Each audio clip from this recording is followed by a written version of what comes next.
Ìjólù ni ẹlẹ́nìkan, kí là ń pè bẹ́ẹ̀? Ẹ máa bá wa ká lọ.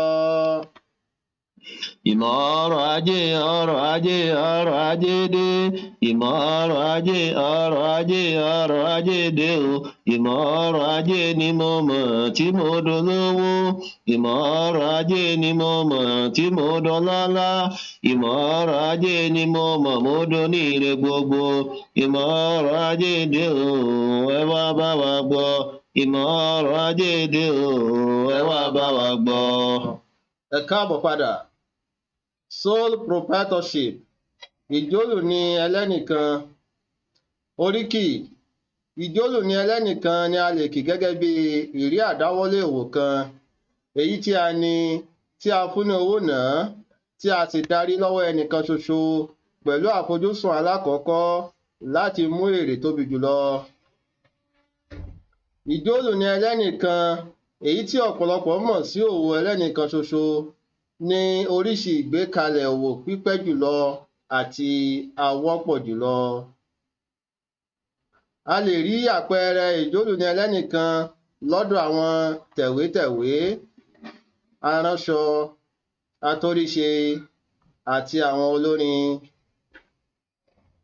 Characteristics of sole proprietorship. Àwọn àbùdá ìjólù ní ẹlẹ́nìkan. Ení, ownership, níní. Ẹnìkan ṣoṣo ló ní àdáwọ́lé òwò náà. Èjì, objective, èròǹgbà. Èròǹgbà gbòógì òwò ẹlẹ́nìkan ṣoṣo ni láti jèrè. Ẹ̀ta, source of capital, orísun ojú owó. Olùní ló máa ń pèsè ojú owó láti bẹ̀rẹ̀ òwò náà àti láti mú un ṣiṣẹ́. Ẹ̀rin, liability, àtijẹ̀bi. Olùní ẹlẹ́nìkan ní àtijẹ̀bi aláìní gbèdéke. Àrún, legal entity, ìgbékalẹ̀ lábẹ́ òfin. Ìjólù ní ẹlẹ́nìkan kì í ṣe ìgbékalẹ̀ lábẹ́ òfin nítorí pé a kò lè ya olùní sọ́tọ̀ kúrò lára òwò rẹ̀ lábẹ́ òfin. Ẹ̀fà, management, ìdarí. Olùní ẹlẹ́nìkan fúnra rẹ̀ ló máa ń kójanu tó sì ń darí òwò náà. Èje, lifespan, gúngún ẹ̀mí. Gúngún ẹ̀mí òwò náà gbára lé olùní. Àdáwọ́lé náà lè kógbá wọlé nígbàkúùgbà. Source of capital of a sole proprietorship. Orísun ojú owó fún ìjólù ní ẹlẹ́nìkan. Ení, personal savings, àwọn àfipamọ́ ara ẹni. Èjì, loan from friends, ẹ̀yáwó láti ọ̀dọ̀ àwọn ọ̀rẹ́. Ẹ̀ta, trade credit, ìgbàwìn ọjà. Ẹ̀rin, loan and overdraft from banks, ẹ̀yáwó àti àsanlé láti báńkì. Àrún, grants or loans from government, ìfúnni tàbí ẹ̀yáwó láti ọ̀dọ̀ ìjọba. Advantages of sole proprietorship. Àwọn àǹfààní ìjólù ní ẹlẹ́nìkan. Ení, it involves small capital. Ó nílò ojú owó kékeré. Èjì, it is easy to establish.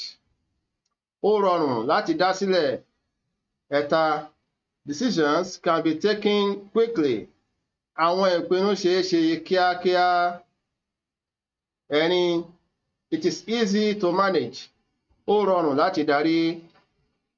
Àrún, it requires small operation. Ó nílò ìmúṣiṣẹ́ kékeré. Ẹ̀fà, all profits belong to the owner. Gbogbo èrè jẹ́ ti olùní. Èje, sole proprietorship can thrive in all business environments. Ìjólù ni ẹlẹ́nìkan ṣe lọ́yè ní onírúurú àyíká òwò. Ẹ̀jọ, there is privacy in conducting business affairs. Ìdákọ́ńkọ́ wà nínú ìmúrin ọ̀rọ̀ òwò náà. Ẹ̀sán, there is a close relationship between owner and employee. Ìbáṣepọ̀ pẹ́kípẹ́kí wà láàárín olùní àti òṣìṣẹ́ rẹ̀.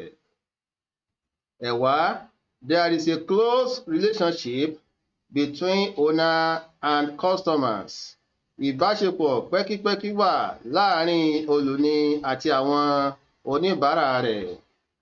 Ọ̀kànlá, the sole proprietor enjoys personal rewards because he has personal interest in the business.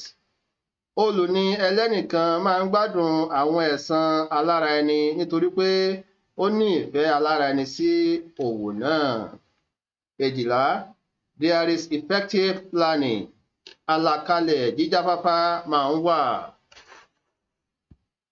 Disadvantages of sole proprietorship. Àwọn àìláǹfààní ìjólùní ẹlẹ́nìkan. Ení, problem of continuity. Ìṣòro ìtẹ̀síwájú. Tí ikú olùní bá ṣẹlẹ̀, òwò náà lè kú pẹ̀lú rẹ̀. Àgàgà tó bá jẹ́ pé kò sí ajogún tí ó gbaṣẹ́ lọ́wọ́ ẹni náà. Èjì, inadequate capital.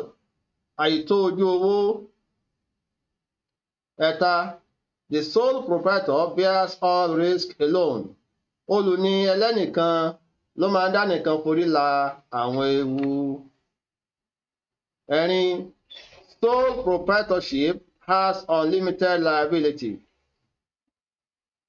Ìjólùní ẹlẹ́nìkan ní àtijẹ̀bi aláìní gbèdéke. Bí ìkùnà òwò náà bá ṣẹlẹ̀, àwọn ohun ìní àti dúkìá olùní ẹlẹ́nìkan ni yóò di títà láti sanwó fún àwọn ayánilówó rẹ̀. Àrún, it is not a separate legal entity. Kìí ṣe ìgbékalẹ̀ abẹ́ òfin tó dá dúró. Lábẹ́ òfin, kò sí ìyàtọ̀ láàárín olùní ẹlẹ́nìkan àti òwò náà fúnra rẹ̀. Òwò náà kò lè peni lẹ́jọ́ tàbí kí a pè é lẹ́jọ́ lábẹ́ ẹ̀tọ́ ara rẹ̀. Ẹ̀fà, it lacks specialization. Kò ní ìlákànṣe. Olùní fúnra rẹ̀ máa ń wà nínú gbogbo abala òwò náà. Ó máa ń ṣiṣẹ́ kára. Ó sì lè má gba ìsinmi àjọni. Kìí sì sábà sinmi. Lọ́pọ̀ ìgbà tí ó bá ṣàìwá, òwò náà lè tì fún ìgbà díẹ̀. Èje, there is limitation in expansion. Gbèdéke wà fún ìgbèrú. Ìjólùní ẹlẹ́nìkan máa ń jìyà àti gbèrú látàrí àìtó ojú owó. Níhìn ni a máa gbé dánu dúró. Ìpàdé di ọjọ́ míì, ọjọ́ ire. Ká fire pàdé. Ó dìgbà. Ìmọ̀ ọrọ̀ ajé, ọrọ̀ ajé, ọrọ̀ ajé dé. Ìmọ̀ ọrọ̀ ajé, ọrọ̀ ajé, ọrọ̀ ajé dé o. Ìmọ̀ ọrọ̀ ajé ni mo mọ̀ tí mo dolówó. Ìmọ̀ ọrọ̀ ajé ni mo mọ̀ tí mo dọlọ́lá. Ìmọ̀ ọrọ̀ ajé ni mo mọ̀ mo doníire gbogbo. Ìmọ̀ ọrọ̀ ajé dé o, ẹ wá bá wa gbọ́. Ìmọ̀ ọrọ̀ ajé dé o, ẹ wá bá wa gbọ́.